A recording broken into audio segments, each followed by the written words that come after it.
আপনি যদি রাজনীতি করে বেড়ান, পড়াশোনা না করেন, মদ নিয়ে ব্যস্ত থাকেন, জুয়া নিয়ে ব্যস্ত থাকেন, প্রেম নিয়ে ব্যস্ত থাকেন, তো মরা পর্যন্ত লেবারগিরি করেই খেতে হবে। দেশকে উন্নত করা যাবে না। গার্মেন্ট শিল্পকে অনেকেই বলে উন্নতি, এটা উন্নতি নয়, এটা অস্থায়ী উন্নতি। এই গার্মেন্ট শিল্পে যারা বড় বড় ইঞ্জিনিয়ার পদে কর্মরত আছে তাদের অধিকাংশ দেখবেন বিভিন্ন দেশ থেকে আনা। আর যারা কর্মচারী লেবার তারা হচ্ছে বাঙালি বাংলাদেশের নারী। নারীদেরকে কেন কাজে লাগায়? নারীদেরকে কম টাকায় পাওয়া যায় এই জন্য কাজে লাগায়। এটা নারীদের মূল্যায়ন নয়। নারীদেরকে বুঝতে হবে যে স্বামীর সেবা করা আর বসের সেবা করা, নিজের চালকের মালিকের সেবা করা আর স্বামীর সেবা করার মধ্যে পার্থক্য কি?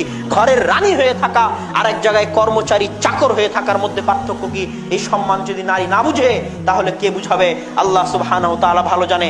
সম্মানিত উপস্থিতি, চীন চায় যে আফ্রিকার অঞ্চলগুলোতে অল্প টাকায় গার্মেন্ট শিল্প গড়ে তুলতে, তখন এগুলো সব গার্মেন্ট শিল্প বন্ধ হয়ে যাবে। আজকে বিদেশে বসে, মধ্যপ্রাচ্যে বসে বাঙালি টাকা পাঠাচ্ছে। কিসের টাকা? ওই লেবারগিরি করার টাকা। যখন সেখানে তার চেয়ে কম দামে লেবার পাওয়া যাবে তখন বাঙালি বাংলাদেশিকে পাঠিয়ে দেওয়া হবে। এগুলো একটা উন্নতি নয়, এগুলো সব অস্থায়ী জিনিস। স্থায়ী উন্নতি একমাত্র শিক্ষার মধ্যে নিহিত রয়েছে। স্থায়ী উন্নতি একমাত্র শিক্ষার মধ্যে নিহিত রয়েছে। যখন দেশের যুবক সমাজ মদ জুয়া ছেড়ে দিবে, খেলা নিয়ে পাগলামি ছেড়ে দিবে, খেলা নিয়ে বাড়াবাড়ি করা ছেড়ে দিবে, সময় নষ্ট করা বন্ধ করবে, নারী নিয়ে জেনায় লিপ্ত থাকা বন্ধ করবে, পড়াশোনায় ব্যস্ত হবে, নিজেকে নিয়ে ভাববে, নিজেকে নিয়ে মূল্যায়ন করবে, নিজেকে দাম দিবে, তখন মানুষ আপনাকে দাম দিবে। আপনি যদি নিজেকে দাম না দেন, আপনার নিজের সময়কে দাম না দেন, দুনিয়াবাসী আপনাকে দাম দিবে না। দুনিয়াবাসী আপনাকে পশু পাখির মতো গুলি করে হত্যা করবে যদি আপনি নিজেকে দাম না দিতে শিখেন। সম্মানিত উপস্থিতি, আপনার ভিতরে আত্মমর্যাদা থাকতে হবে, যুবক সমাজের মধ্যে আত্মসম্মান থাকতে হবে, নিজের একটা চিন্তা থাকতে হবে, একটা স্বাধীনতা থাকতে হবে। নদীতে যেমন খড়কুটো ভেসে যায়, ওই খড়কুটোর মতো যুগের তালে চলা যাবে না, যুগের তালে ভাসা যাবে না। নিজের সিদ্ধান্ত, নিজের আত্মমর্যাদা নিজের কাছে রাখতে হবে। ওই মা এবং বোনদেরকে উদ্দেশ্য করে বলতে চাই যে আত্মমর্যাদা কি?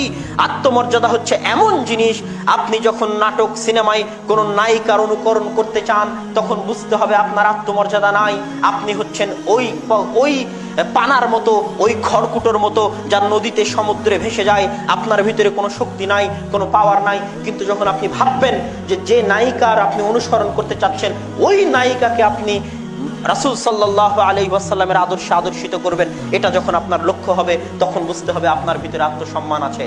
যুবক যখন কোনো নায়কের অনুসরণ করবে, গান বাজনায় মত্ত থাকবে, তখন বুঝতে হবে ওই যুবকের ভিতরে আত্মসম্মান নাই, আত্মমর্যাদা নাই, নিজের ভিতরে কোনো পাওয়ার নাই।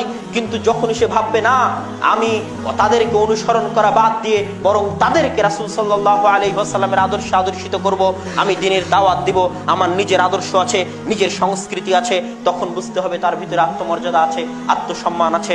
আল্লাহ সুবহানাহু ওয়া তাআলা আমাদের সকলের মধ্যে এই জিনিসগুলো বুঝার তৌফিক দান করুক, আল্লাহুম্মা আমিন। আর যুবক সমাজের উদ্দেশ্যে আমি পরিশেষে আবারও আহ্বান করব, আপনারা এই দয়া করে নিজের জীবনের জন্য, সমাজের জন্য, পরিবারের জন্য, ইসলামের জন্য, দেশ ও জাতির জন্য এই জিনিসগুলোকে পরিত্যাগ করুন।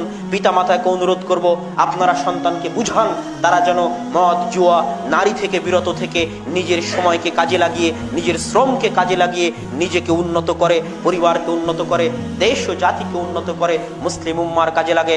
আল্লাহ সুবহানাহু ওয়া তাআলা আমাদেরকে এবং তাদেরকে সে তৌফিক দান করুক, আল্লাহুম্মা আমিন।